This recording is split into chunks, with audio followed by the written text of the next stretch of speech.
Doctor Hedgewar स्मारक समिति के द्वारा चलने वाली वाल्मीकि संगीत विद्यालय के द्वारा आयोजित पूज्य बाबा साहब अंबेडकर की पुण्यतिथि के अवसर पर मंच पर विराजमान आज के कार्यक्रम के सभापति महोदय आदरणीय राम सिंह जी, पूज्य सत्राधिकार प्रभु यहां पर विराजमान है, उन सबके चरणों में भी प्रणाम। आज के कार्यक्रम में विशिष्ट रूप से उपस्थित इस असम प्रदेश के यशस्वी और ऊर्जस्वी मुख्यमंत्री आदरणीय हेमंता विश्व शर्मा जी, मंच पर उपस्थित अन्य श्रद्धेय महानुभाव, इस कार्यक्रम में उपस्थित भिन्न भिन्न सेवा बस्तियों से आए हुए छोटे छोटे भैया बहनों, मातृशक्ति माताओं एवं बहनों तथा नागरिक बंधुओं, वास्तव में आज जिस कार्यक्रम की यहां पर प्रस्तुति हुई है, उस कार्यक्रम को एक वर्ष तक तपह पूर्वक बच्चों को सिखाने वाली जो टीम है और जो साधना करने वाले, साधना के भाव से सीखने वाले जो भैया बहन हैं, उन सब के चरणों में मैं प्रणाम निवेदन करता हूं। इतने योग पूर्वक, मनः पूर्वक उन सब लोगों ने परिश्रम किया है, आज उसका प्रस्तुतिकरण हम सबके सामने हुआ है। हम सब लोग भारतवर्ष को एक श्रेष्ठ भारत बनाने की दिशा में प्रयत्नरत हैं। भारत कैसा था, तो एक कवि के शब्दों में कहना तो वो कहते हैं, सत सत आघातों को सहकर जीवित हिंदुस्तान हमारा, जग के मस्तक पर रोलीशा शोभित हिंदुस्तान हमारा। दुनिया का इतिहास पूछता, रोम कहां यूनान कहां है, घर घर में शुभ अग्नि जलाता, वह उन्नत ईरान कहां है।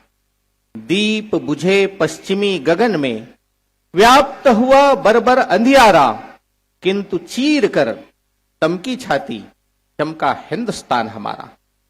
दुनिया में सब प्रकार की प्रतिकूलताओं के बावजूद दुनिया को दिशा देने वाला, मार्गदर्शन करने वाला ऐसा परम प्रिय विश्व गुरु भारतवर्ष रहा है। वैसा भारतवर्ष फिर से बने, इसके लिए हम सब लोग प्रयत्नों में लगे हैं। पूज्य बाबा साहब अंबेडकर उस प्रयत्नों को और गति देने का एक महान प्रयास करने वाले ऐसे महानायक हो गए। उनकी पुण्यतिथि 6 दिसंबर 1956।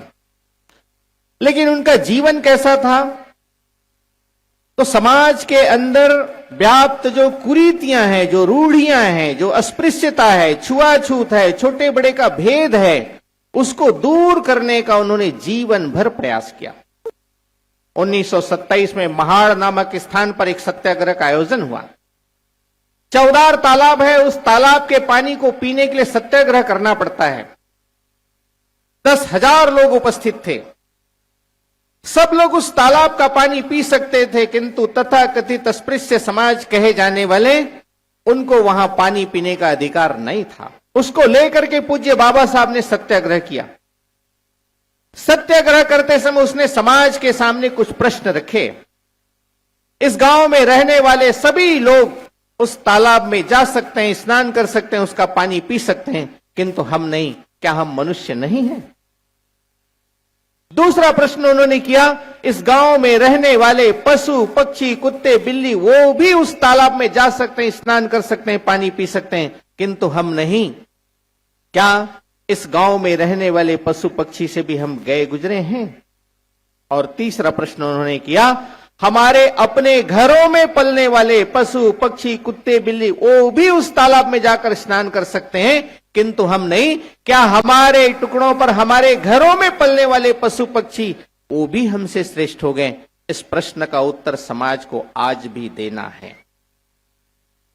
पूज्य बाबा साहब अंबेडकर का जीवन यानी परिश्रम की पराकाष्ठा, अमेरिका के विश्वविद्यालय वहां पर जब पढ़ते थे लाइब्रेरी में, तो वहां पर लिखा हुआ है लाइब्रेरी के अंदर कि पूज्य बाबा साहब आखिरी तक जब कोई नहीं रहते थे, लाइब्रेरी बंद करने का समय आ जाता था, तब भी वो पढ़ते रहते थे। लाइब्रेरियन उनसे प्रश्न पूछता है कि आप इतने देर तक अकेले बिना खाए पिए पढ़ते रहते हैं, आखिर क्यों? पूज्य बाबा साहब का उत्तर था, मेरा समाज निरक्षर है, मेरा समाज अभाव से ग्रस्त है, मेरा समाज उपेक्षित है, भूखा प्यासा है, उनके लिए मैं पढ़ाई कर रहा हूं ताकि उन सब का जीवन स्तर सुधार सकूं। पूज्य बाबा साहब अंबेडकर यानी प्रामाणिकता, उनके जीवन में एक एक पैसे की ईमानदारी ध्यान में आती है।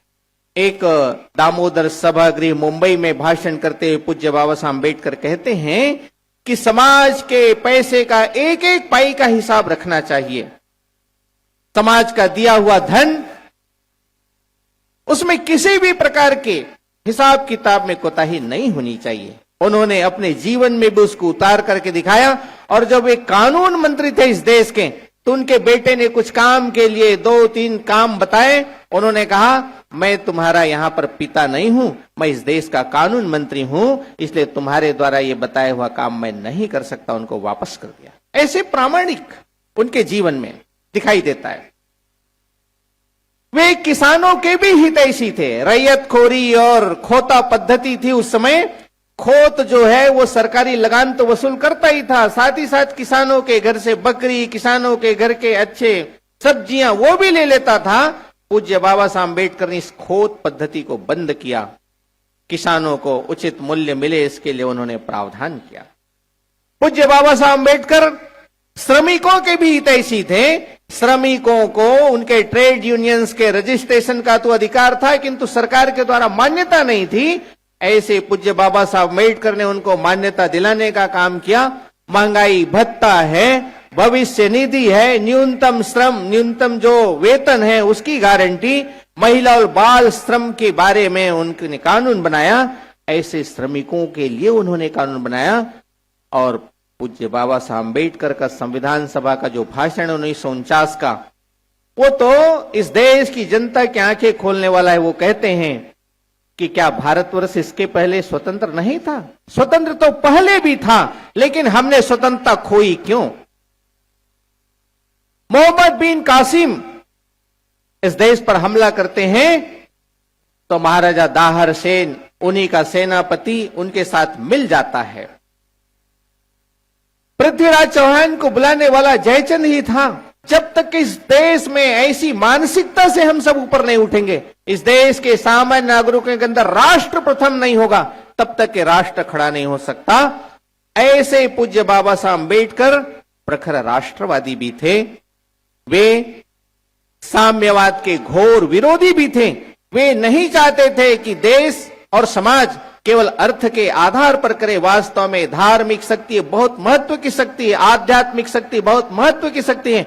उसके बिना धार्मिक आर्थिक शक्ति का कोई उपयोग नहीं है। ऐसे धर्माधिष्ठित आध्यात्म के आधार पर समाज की रचना पूज्य बाबा साहब अम्बेडकर चाहते थे। धारा 370 जो कश्मीर में अभी अभी समाप्त हुआ है, उसके वे घोर विरोधी थे जब धारा 370 लागू किया जा रहा था। ऐसे प्रखर राष्ट्र भक्त इस देश के संविधान निर्माता पूज्य बाबा साहब अम्बेडकर, उसके पुण्यतिथि पर यह कार्यक्रम है। मैं एक छोटी सी कथा बता करके अपनी बात पूरी करूंगा। हम अभी पंजाब का एक दृश्य हम सब लोगों ने यहां पर देखा। सरदार भगत सिंह, उनका चरित्र हम सबको पता है।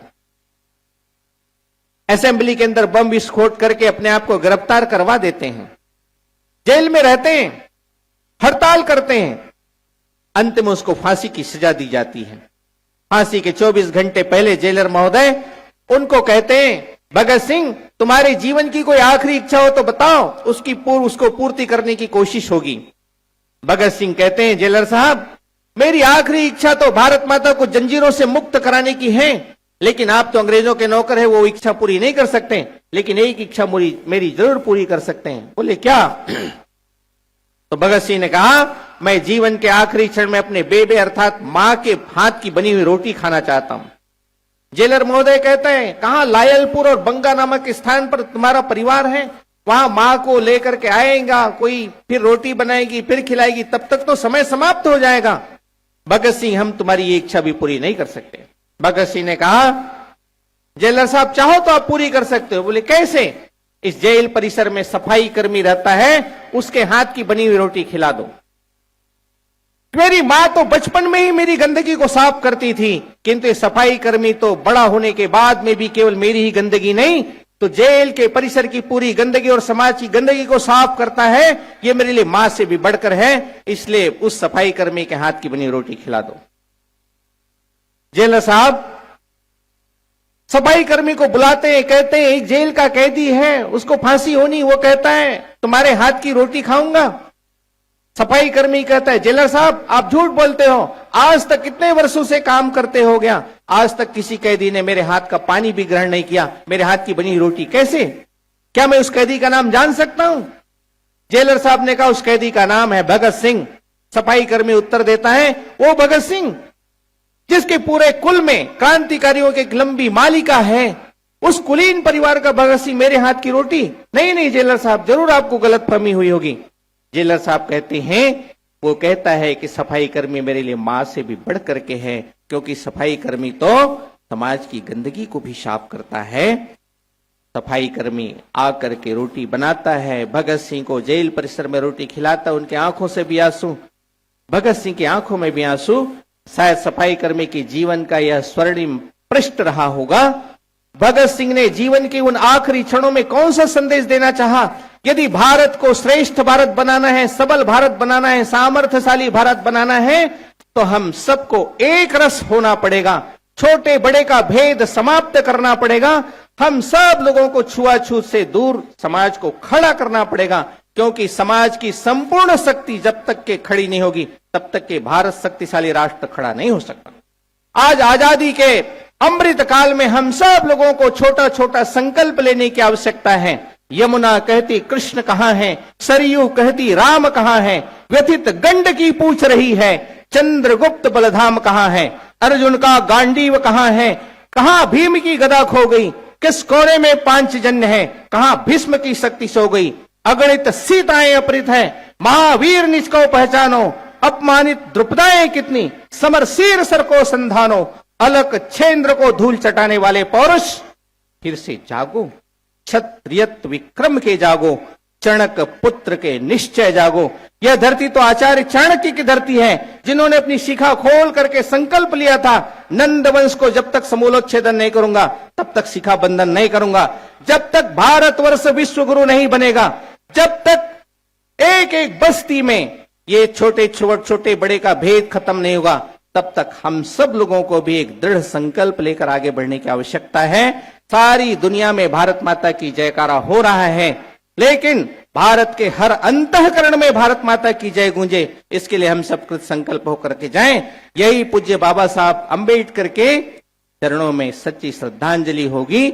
आज इस कार्यक्रम में जो भी बंधु भाग लिए हैं, जो माताएं बहनें भाई, उन सब के चरणों में प्रणाम करते हुए आप सब लोगों ने मुझे इस कार्यक्रम के लिए बुलाया, ऐसे सभी को साधुवाद देते हुए मैं अपनी वाणी को विराम देता हूं।